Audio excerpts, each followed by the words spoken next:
Hedduu meeffituu baay'ee icciitiin koo namatti ni madduudha badara kookoon kooba ta'ee yaada gammadu garaan koon naada qabi malee si guddaa rabbii koo. Hedduu meeffituu baay'ee icciitiin koo namatti ni madduudha badara kookoon kooba ta'ee yaada gammadu garaan koon naada qabi malee si guddaa rabbii koo.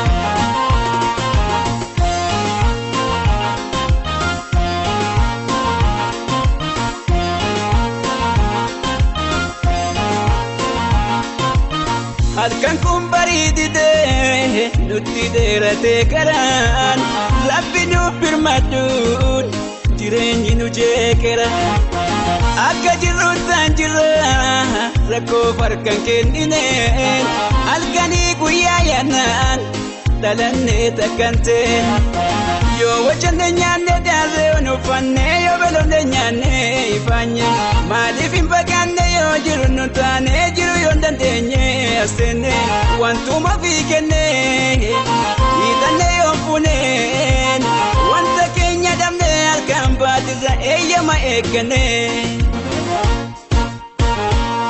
Gammadeen boqotu keessi koon rafeeraan galfatu cinaachi koo hormaata baay'isa jireenyi koo narraa buusi yaa rabbii koo. Gammadeen boqotu keessi koon rafeeraan galfatu cinaachi koo hormaata baay'isa jireenyi koo narraa buusi yaa rabbii koo.